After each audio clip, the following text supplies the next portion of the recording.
Alas 5:10 na, One Western Visayas na. Alas 5:10 na, One Western Visayas na. We remain steadfast in our commitment in delivering local news that matters. Stories that inspire. Enriching the lives of Filipinos in the Philippines and across the globe. This is your GMA Regional TV. Buong puso para sa Pilipino. Mga balita, katututukan, subong sa One Western Visayas. Unity Caravan sa pagpabatok sang suspensyon sang PTMP. Ginpatigayon sang alyansa sang mga kooperatiba sa Western Visayas. Anay punong barangay sang Inggore Lapas, gintiro patay sang sospek na sakay sa motorsiklo, samtang nagabakal sang bubod sa Baldosa, Lapas. Asawa gintiro patay sang Iyabana sa Kabatuan, Iloilo, sospek patay man sa insidente. Kag 12 anyos nga estudyante nagakabit sa kable para makapanaog sa bukid sa Murcia, agud niya makaeskwela sa Bacolod City.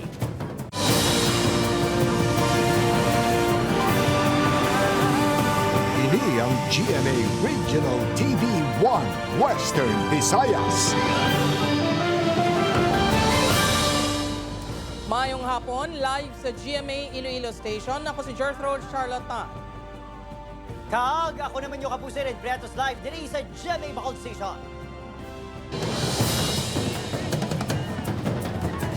Mga kapuso, kapin 500 ka modernized units ang alyansa sang kooperatiba sa Western Visayas nagpasakop sa Unity Caravan bilang pagpamatok sa suspensyon sa modernization program. Bacolod City Legal Office nagpabutyag nga kinahanglan sa clearance sa modern PUJs nga nagpasakop sa caravan. Si Kim Salinas, nakatutok. Solusyon, hindi suspension! Solusyon, hindi suspension! Solusyon, hindi suspensyon.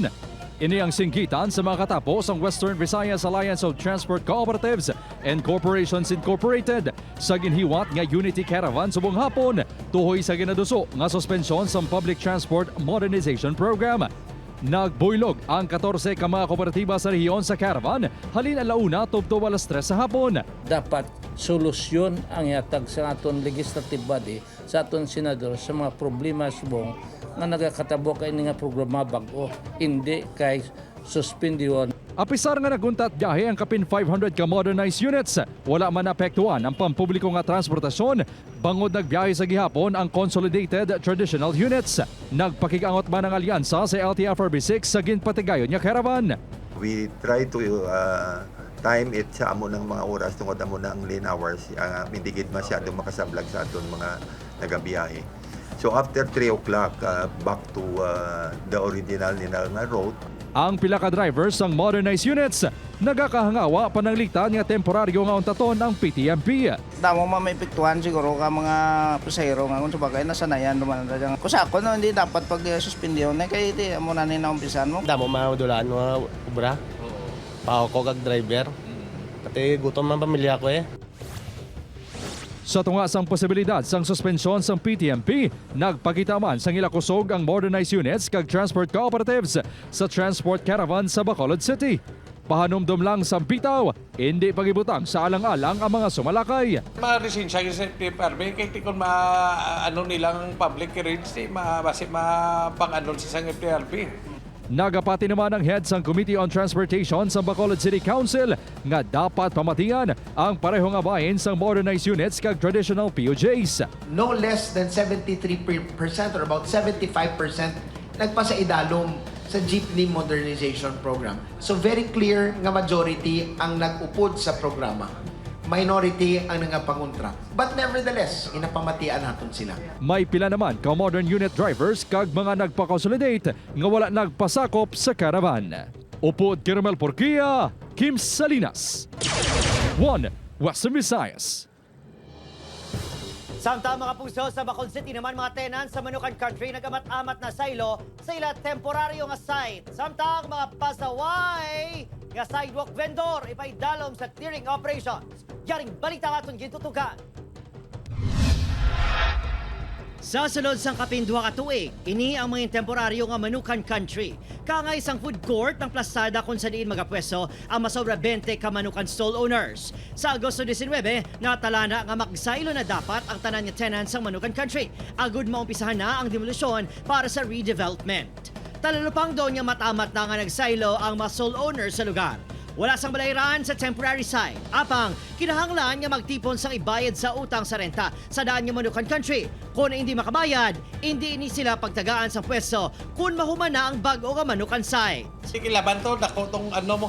Dako ang arrears, ang laban to na bali na patay, ang mga tag 500 mil tong utang, ti amon kung sino man sapta na mag-ako sa utang niya. Nagpaiway, mga sole owner nga maghatag pahayag samtang wala pa sang official statement ang ila grupo. Samtang, buwas patigayuno ng malapnagon niya clearing operation, batok sa mga sidewalk vendors sa downtown area. Nagalalapaw ang pwesto sa mga manugbaligya nga kuntani sa 1 meter by 1 meter lang ang kalaparon kag hindi na maglapaw sa 5 feet ang kataason. Kung sino lang na lista dapat sang sitian, amo lang to anay mabaligya, 5 feet lang ang kataas na hindi sa isa ka pader ganyan na i-cover nila. Nagpasalig man ang asosasyon sa vendors kay pahanumdom sa ilang miyembro ang mga pagsulundan sa kilid dalan. Ang plastada, sundon lang kung anong advice ang city legal, sang city administrator, sang syudad. Siyempre na kulbaan man kami sir nga malagsanay naman. Opo, Kiril Casillo, Adrian Priatos, 1 Western Visayas. Mga kapuso, patay ang anay punong barangay sa Ingore, La Paz nga si Ernie Poral sang gintiro sa Talipapa sa barangay Baldosa, La Paz.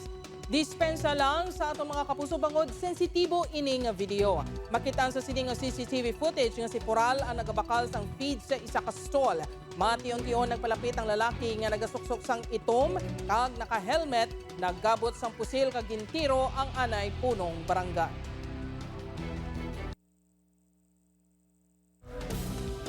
Para naman sa dugang nga detalye, sini nga balita makaupod ta si Zen Kilantang Sasa live sa Baldosa, La Paz, Iloilo City. Zen, kamusta? Ano ang latest draft?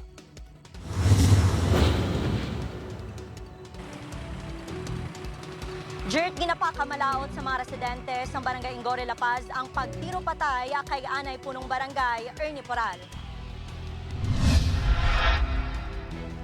Dugoon kag nagakayaon sa atubang sang baligyaan ang anay punong barangay sa Ingore, La Paz nga si Ernie Poral, 64 anyos, matapos nga gintiro sang isa ka lalaki sa barangay Baldosa pasado alas 6 kaina sang aga. Nagahilibion samtang ginhakos sang bata sini si Poral. Ginbuliligan pa sa mga residente nga ikarga sa patrol car sang PNP ang biktima padulong sa ospital apang ginbawian na ini sang kabuhi. Istorya sa manugbaligya sang bubod, nagbakal si Poral sang feed sa iya. Sang hinali na nga nagpalapit ang isa ka lalaki kag gintiro sa ulo ang biktima. Nagakurog naman ini sa kahadlok, ilabi pa nga nasaksihan sini ang pagkatumba ni Poral. Dire ko gaano ko di nga gahimos ko di nga higtan ang iyang gimbakal nga pids nga sa sako balahaw. Kay sakit ang dulunggan ko, nagkuob ko kag nagdalagan ko to sa sulod kag nanago. Pasimple nga nagpalagyo ang sospek sakay sa motorsiklo. 5 ka metros ang distansya sa crime scene, nakitaan pa sa manugbaligya sang isda ang sospek nga nagpadulog sang motor sini sa iya baligyaan antes ang krimen. Number 1, isda ka, balikid lang siya sa akon, wala na dayon. Naglakat man siya. Di man ko to paglakat siya kung diin siya makadto.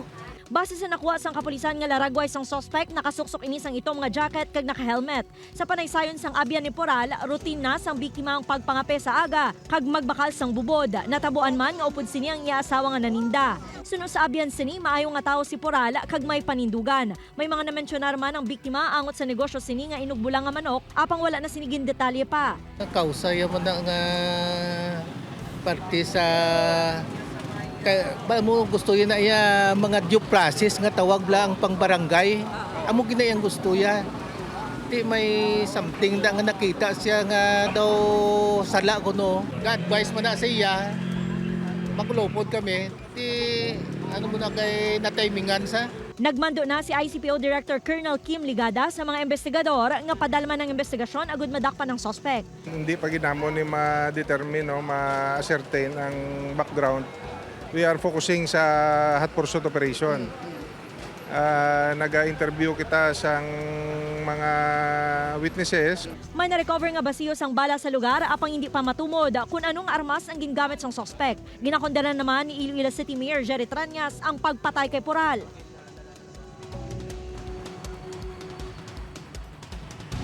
Jirt, nagpasalig ang Iloilo City Police Office nga himuon nilang ila ikasara nga sa pag-identify sang suspect agud mahatagan sa hustisya ang kamatayon ni Ernie Poral. Jirt? Madamo gid nga salamat sa update kapuso Zen Kilantang Sasa. Samtang asawa, gintiro patay sa Yabana sa Kabatuan, Iloilo. Bana patay man sa insidente. Si Kim Salinas nakatuto. Patay ang 47 anyos nga asawa sa Barangay Amerang, Kabatuan, Iloilo sa Badosang kaagahon matapos nga gintiro patay sang iyaman lang bana sa sulod mismo sang ilapuluyan. Sa pagpangusisa sang kapulisan sa mata sa mag-asawa nga nakasaksi sa krimen, puwersa nga ginsulod sang banang ilabalay kag gulpiyada lang nga gintiro sang 3 ka beses ang asawa sini. Gilayon ini nga nagdalagan sa highway sa barangay kag ginaligar, gintiro man ang iya kaugalingon. Gindala ang duwa sa ospital, apang lunsay gindeklarar nga dead on arrival. Suno sa kapulisan, pila na kabulan nga wala nagapauli ang lalaki sa ilabalay bungod sa kasami nga pagsuway sini sa iya asawa. Medyo parang family problem yun eh. At yun lang naman yung aming nakikita, no? Away mag-asawa.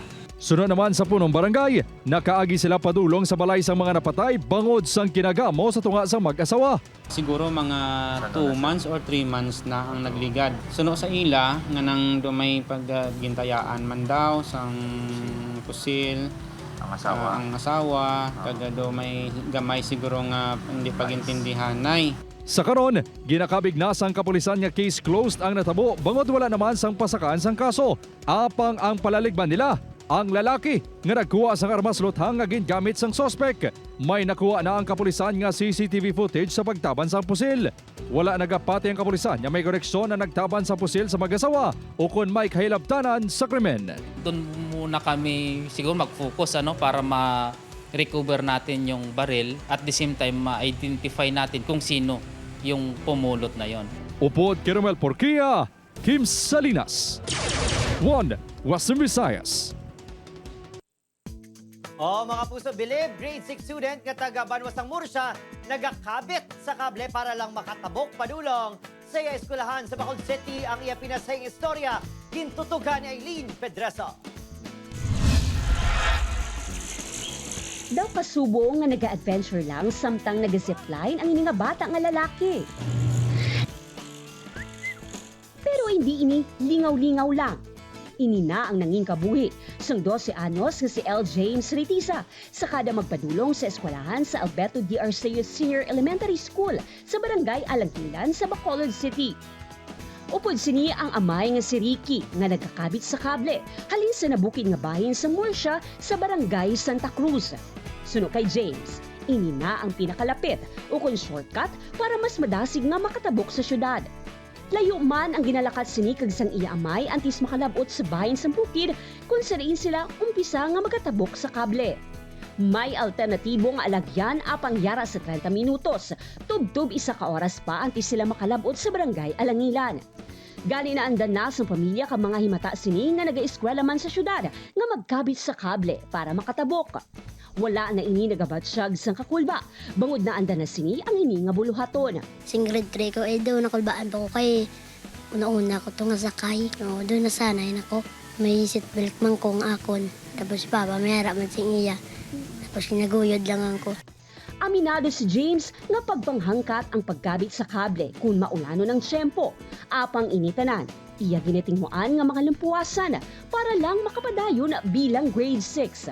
Saksi ang pila ka mga manunudlo sa dedikasyon sini. Biskan amo na nakalayo ang iya nga gina-travel. Na makita mo gid Japon nga do hindi siya bala naga-struggle gid. Wala gid siya late kag tapos wala man siya absent. Sa iya nga pagkabit-kabit sa kable is not just the way of their life but to show to us nga bisan ano gali kabudlay. Kung gusto niya gid nga mag-asenso ang iya nga pangabuhi, makaya niya gid.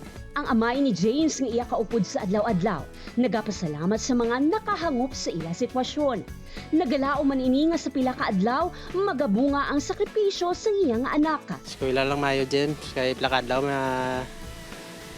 maabot mo kitang imo nga handom. Ang handom ni James. Siman. Gusto mo sa kay Barco? Oo. Promisa ni James, labuton sini ang handom agud sa pila ka adlaw. Makasaylo na sila sa puluyan sa lugar kung sadiin hindi na niya kinahanglan mag-zipline para lang makatabok. Pero subong, padayon ng ini nga magkakabit sa kable, padulong sa iya mga handom. Upod Geruel Banggoy, Aileen Padraso, One Western Visayas.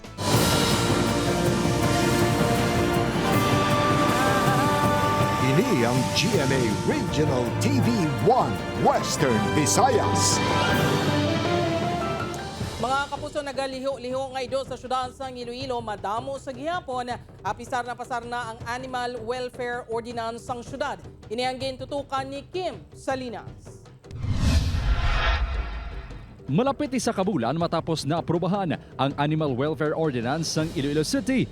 Nakitaan sang news team nga madamo sa gihapon ang nagaliho-liho o kun layaw nga ido sa pila ka dalanon sang syudad. Madumduman nga isa sa mga tuyo sang ordinansa ang pagpasabat sa mga pet owners paagi sa paghatag sang penalidad kung ila pabayaan ang ilang mga hinuptanan. Ginako sang proponent sang ordinansa nga si Miguel Treñas nga wala pa sila maka-implementar sang ordinansa bangod kulang sang pondo sa rehabilitasyon sang dog pound kag animal shelter rason nga hindi maka-impound sang madamo nga ido. Implementable sa subong memo na daw na-sign naman ni Mayor Treñas pero kulang pag yung mga equipment no sang city vet na doon. Dugang pa sang konsehal, magasapol ang Animal Welfare Council kaupod sa Office of the City Veterinarian kag Animal Welfare Advocates. Agon istoryahan ang amendments nga paghimuon sa ordinansa. Sunod naman sa Office of the City Veterinarian, padayon ang ila impounding. Wala man sila sa nadakpan pa nga pet owners sugod nga ginpasar ang ordinansa. Apang nangin proactive sila sa pag-edukar sa mga tag-iya sang hinuptanan. Sa karon, mas ginpasangkad sang City Vet ang information dissemination agud mapahibalo ang ordinansa sa mga kabarangayan paagi sa infographics. Ginhatagan naman sang poder ang animal control officers nga makahatag penalidad sa magabayular sa ordinansa. Inform na may ordinansa na kita nga bago kag muna higta nila mga ido nila. Kay next time na kung well in place na ato na ordinansa, may penalty na kitang tag-iya. Upod Caramel Porquia, Kim Salinas, One Western Visayas. Sa Bacol City naman, mga traffic enforcer nga may madamo nga violasyon, gireklamo sa Bacol City LGU ginpakakas sa pwesto. Yaring balita nga itong gintutugan. Wala na gin-renew ang kontrata sang 4 ka personnel sa Bacol Traffic Authority Office base sa order sa Bacol City Legal Office. Ang 4 ang kabahin sang 8 ka bitaw personnel nga nagpangsita kag nag-impound sang ginaagawan nga modern PUJ sa isa ka transport cooperative sa syudad. Apang pagklaro sang City Legal Officer, ang 4 ang may madamo nga bayulasyon nga ginreklamo sa mga motorista sa LGU. Hindi ito in relation sa Churet, kundi yung previous niya na mga nagreklamo din na nagkapanakga, sila ginapang ang violation na wala lang lisensya, wala lang ORCR. Sa piyakabahin, gindesignar bilang temporary head sang bitaw si Bacol City Legal Officer Attorney Romeo Carlos Singh Jr. Samtang yara sa bakasyon si bitaw Chief Patrick Lacson. Apang ang pinaka-progresibo nga grupo nagaduda sa kausa sa bakasyon sang gindesignar nga traffic czar. Para sa akong exit siya nga para kapan-kapan ang problema sang bitaw kag ang mga salabton ni Lacson.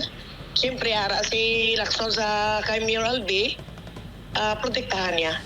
Depensa ni bitaw Deputy Chief Jose Antonio Robello. Magbalik si Patrick on or before August 15 ang iya designation and ang iya nga duties and responsibilities will come back as bitaw OIC. Sa Abril, ginpapanaugan sang suspension order si Lacson bangod sa pagkakasang sticker sang MABCAB nga nakitaan sa Ipuluyan kag ang paghatag sinisang kota sa pagpangdakop sang mga traffic enforcer. Opod Kiril Casillo, Adrian Priatos, One Western Visayas. 5 kabalay na sunog sa barangay San Nicolas Oton kahapon sang hapon. Nag-umpisa ang kalayo sa balay sa pamilya Perocho. Sunog kay Arnel, may kabataan nga nakabati sang lupok antes nagkalayo ang ila balay. Base sa inisyal nga investigasyon sa Bureau of Fire Protection, gintumod nga rason ang refrigerator nga nakasaksak sa extension cord. Wala naman naglaong pamilya pero nga halindiri ang kalayo, apang ginpahayag nila nga may nabilin nga 3 ka cellphone nga nakasaksak antes sila naghalin sa puloy-an. Resulta, 3 ka balay ang totally burn kag 2 ang partially damaged. Kaya nagnawag amigo ko niya, wakang balikan na kaya ang balay yung sunog. Sabi ko, luglahok mo lang, mo to eh. Pagbalik ko, mo to, gawa na, ang karab-karab na. Operte mga puso, hindi lang isa kundi duhagid ka gold medals ang gindala sa gymnast na si Carlos Adriel Yulo sa Pungsod, Pilipinas matapos magpangibabaw sa men's vault sa Paris Olympics 2024. Ang 24 anyos na si Yulo nakatigay sa scoring ng 15.43 points sa Rise Guang vault. Samtang sa ikaduhang vault, kaysa Kasamatsu double twist, ining naka-record sang 14.800 points nga nagdala siya sang total score nga 15.116 points. Antes sini, una na nga nakakuha sang gold medal si Yulo sang gindominar sini ang men's floor exercise sa score nga 15 points. Ang mga gold medal nga nakuha ni Yulo ang ikaduha ka ikatatlo gold medals sang pungsod sa Olympics. Ang pinakaunang gold medal nakuha as ang weightlifter nga si Hidilyn Diaz sa Tokyo Olympics ng 2020. Magluwas kay Yulo, sigurado naman nga makakuha sa bronze medal ang Pinay boxers nga sa Dynasty Patasio kag Ira Villegas. Sa kay Carlos kag sa tanan nga Filipino Olympian, congratulations! Pong magpasalamat sa pagpupuyat nyo po. Grabe po sa pag-take ng time po mga kapuso na pagdasal ako, panoorin, subaybayan. Maraming salamat po sa inyo lahat. Huwag tayong mawawalan ng pag-asa. Magpasalamat tayo sa Diyos kung ano meron tayo. God bless us all and mag-ingat po tayo lahat.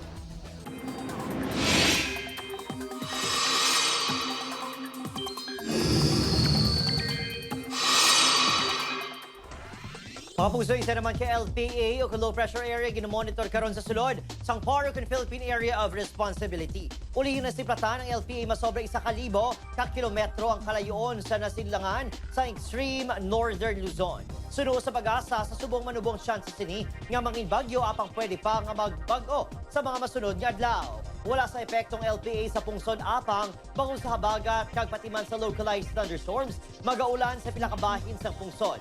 Base sa datos sa Metro Weather, mataas ang chance ng ulan sa Antique, Capiz, Iloilo, Guimaras, Aklan kag Negros provinces. Mamabaskog man yung ulan sa pinakalugar ganing mangin alerto sa posible baha di gani landslide. Posible man magulan sa ibang pangabahin sa Pilipinas. Mga kapuso, madamong ang mga ginikanan kag kabataan ang nagpalipas sa oras sa Molo Plaza matapos maeksperiensyahan ang 12 oras nga brownout kahapon. Apektado sa brownout ang distrito sa city proper, Molo kag pila ka lugar sa Arevalo. Nagpatigayo ng more powers ang parallel line works kasunod sa maintenance activity sa National Grid Corporation of the Philippines ukon NGCP. Mainit sa buong nabiti. Wala mong kuryente. Wala akong kabataan. Wala tato sang kuryente. Wala labot nga madulo, maginot. Kagabudlay ka dyan subong daan ka ba, damo pa bisang mga lamok.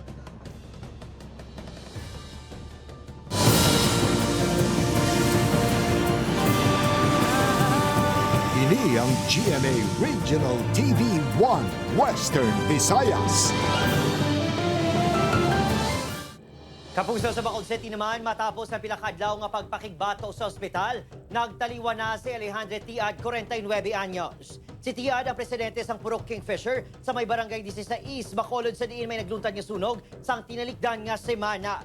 Nakaagop sang severe burns sa alawas ng biktima matapos nga naghingagaw balik sa nasunod nga balay agud kuhaon kun taning iban sining nga mga gamit.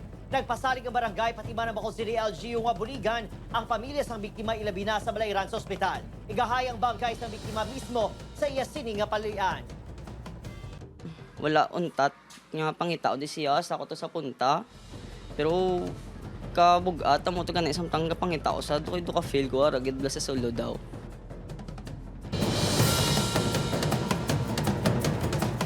Pag on-road parking sa mga kliyente sang government offices sa waterfront area sa Iloilo City, ginapangabay nga ikonsiderar suno sa Iloilo City TTMO. Ini ang gintutukan ni Kim Salinas. Padayon ang pagpapas sang Iloilo City Traffic and Transportation Management Office sang on-road parking sa syudad. Apang sa piyak sini, nagpangabay ang nagkalain-lain nga government offices sa waterfront area sa Iloilo City nga ikonsiderar ang on-road parking para sa ilang mga kliyente. Madumduman niya ginsapol sang Iloilo City TTMO ang mga punong barangay sa waterfront area sa city proper kag government offices sa Biyernes. Liwat nga magapatigayon sang meeting agud istoryahan ang hinyo sa mga ahensya sang gobyerno. Mag-propose kami nga siguro himuon na lang namon di one side parking para nga ma-accommodate kag kun amo na kung pwede nga kung may mga driver malang sila mag-proceed sila sa aton nga mga pay parking areas. Suno kay Garbanzos, nagpasalig ang mga punong barangay sa pagbutang sang dugang nga traffic signages sa ilan na sakupan. Samtang gintuwad man sang tagamuno sang Iloilo City TTMO nga hindi pa maka-implementar sang towing kadungan sa pagclamp sa mga naga-on-road parking bangod wala pa sang budget diri. Nagapangalang-alang man ang syudad sa pagpatuman sini bangod sa mga legal implications. Wala pa kita sang equipment, kag wala man kita sang towing trucks. Gina-encourage gani nga kung sino ang mga investors para nga mausar na ang towing ordinance naton diri sa syudad. Pebrero subong nga tuig sang nagpabutyag ang Iloilo City LGU nga mag-tap sang towing services paagi sa public-private partnership. Madumduman nga pila ka mga motorista ang nagakahangawa nga magtuga pa sang dugang nga paggutok sang trapiko ang pagclamp sa mga salakyan nga magabayular sa clamping ordinance. Upod Kirmel Porquia, Kim Salinas, 1 Western Visayas. Ilasyon ng isa kalalaki sang gintiro sang iya tinawo sa Barangay Trapiche, Uton, Iloilo, Sabado sang hapon. Pilas sa lawas ang naangkon sang 64 anyos nga si alias Andres, sang gintiro ini sang iya kabulig nga si alias Rodney. Base sa investigasyon sang kapulisan, naakig ang biktima tungod may nagkuha sa mga bunga sang iya lubi, kag ginsugo sini ang suspect nga ipabalik sa mga nagkuha apang may pagbaisay nga nagluntad sa tunga nila. Diri na kang nakuha sang armas sang suspect. Gilayon man nga nagsungka ang suspect nga detained na sa Uton Municipal Police Station. Pasakaan ini sang kaso nga frustrated homicide. Padayon nga ginabulong sa ospital ang biktima. So may mga previous man sila nga daw pero may ginakigan ng aton nga suspect nga so doon nagsinupot na siguro.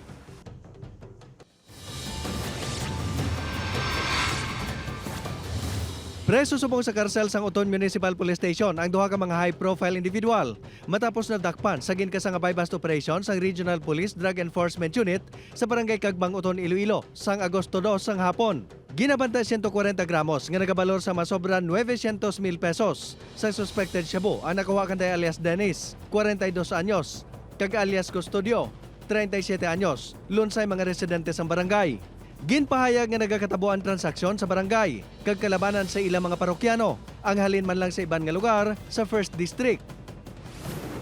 Wala na nakaluwas pa ang apat ka mga high-value individual sa naaresto sa buy-bust operation sa Santa Filomena Arevalo, Iloilo City kagabi.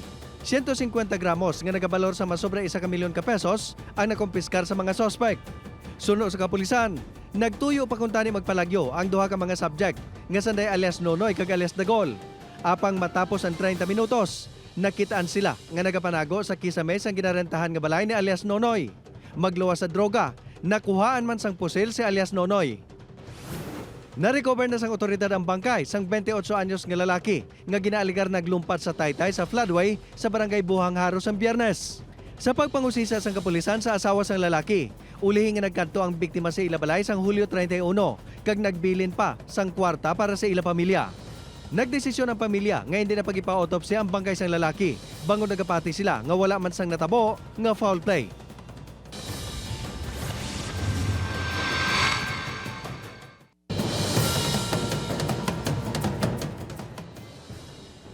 Nobentay-uno katawo ang napatay samtang ginatos naman ang nagkalasamaran sa kinagamo sa tunga sa mga pumuluyo nga nagapanawagan sa pagbiya sa pwesto ni Bangladesh Prime Minister Sheikh Hasina kag sang otoridad. 13 sa nagkalamatay ang kapulisan. Kaangot sini, ginpaidalom sa curfew ang bugos nga pungsod. Gindeklarar man ang 3 kadlaw nga holiday. Ginakusara naman si Hasina sang iya mga kritiko nga nagagamit sang sobra nga puwersa batok sa mga nagaprotesta. Sang nagligad nga Hulyo 19, 67 man ang napatay sa Dhaka, ang kapital sang Bangladesh, sa protesta sa mga nagapamatok sa quota system sa trabaho nga ginapatuman sang gobyerno. 32 katawo ang napatay, samtang 63 naman ang nagkalasamaran sa eksplosyon nga nagluntad sa isa ka beach resort sa Mogadiscio, ang kapital sang pungsod Somalia. Ang insidente ang ginakabig pinakamadidugoon nga hitabo nga nagluntad sa pungsod humalin sang 2022, kung sa diin isa ka gatos katawo ang napatay bangod sa pagsigabong sang duha ka mga car bomb. Wala pa sang nag-ako sang responsibilidad sa pagpangatake. Base sa investigasyon sang otoridad, isa sa nagkalamatay ang sospek nga nagpalupok sang eksplosibo nga yara siya paginakop. Isa man sa mga sospek ang nadakpan sang otoridad.